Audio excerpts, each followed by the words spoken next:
Alors j'ai vu hier le film Roubaix, une lumière d'Arnaud Desplechin. C'est tout à fait passionnant parce que il nous parle du déni, du mensonge. C'est un film qui est assez long, mais il fait 2 heures, et on peut penser que c'est quand même assez éprouvant comme film à regarder, parce que pendant tout le film, le policier, le commissaire Daoud, qui est joué par Roche Dizem,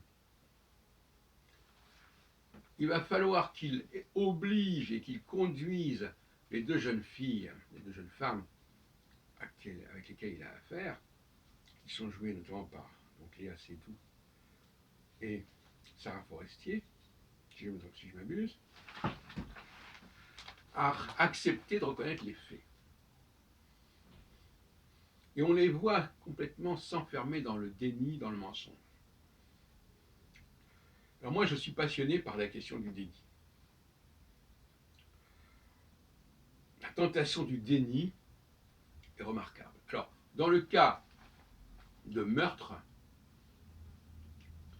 ou de vol, enfin tout ça, dès qu'on est dans le domaine du pénal, le déni est presque la règle du jeu.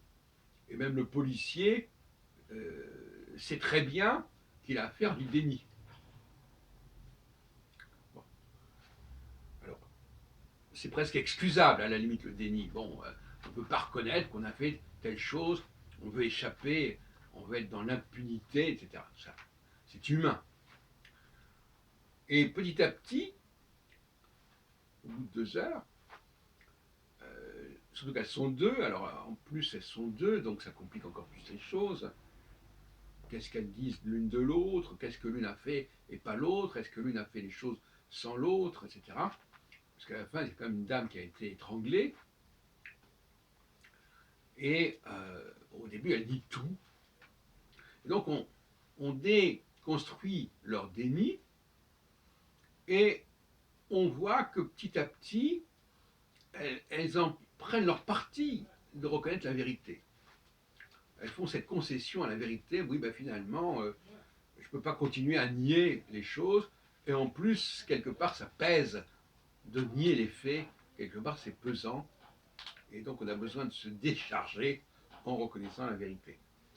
Voilà, donc ce film est assez amusant de ce côté-là. Enfin, amusant, c'est peut-être pas le mot, mais il pose un problème sociologique très important. Les femmes sont, alors c'est quand même surtout des femmes. Les femmes sont dans un déni perpétuel. Les immigrés sont dans un déni perpétuel. C'est une culture du déni. Et on ne peut pas dire que ce soit propre. C'est une situation qui est comme ça. C'est une situation qui n'est pas ontologique. Les femmes ne sont pas forcément comme ça. Les immigrés ne sont pas forcément comme ça. Mais ils sont mis dans cette situation. Alors, les immigrés parce qu'ils sont dans un passage d'une culture à une autre. Et les femmes parce qu'elles sont dans une sorte de processus d'ère, d'une ère vers une autre en quelque sorte. La nouvelle ère qu'elles attendent, voilà, avec les femmes qui ont renoué un tout autre. Donc elles sont dans un déni qui est celui du déni du passage. Ouais. Et donc on voit que nous sommes environnés par des gens qui sont dans le déni. Alors les techniques du déni, on peut les énumérer bien sûr. Un argument très intéressant utilisé, c'est celui de oui, mais de toute façon, on ne pouvait pas le prouver ou on ne pouvait pas l'expliquer. Alors, à partir du moment où quelque chose ne peut pas s'expliquer exactement, on peut dire que ça n'existe pas. Il y a une instrumentalisation de la science, du scientifique, par le déni.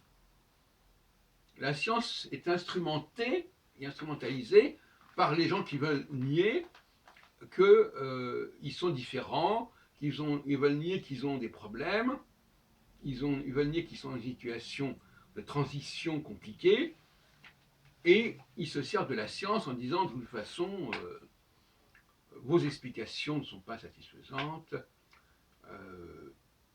On ne peut pas distinguer les hommes et les femmes d'un point de vue scientifique, on ne peut pas distinguer les races d'un point de vue scientifique, donc tout ça, c'est du bidon.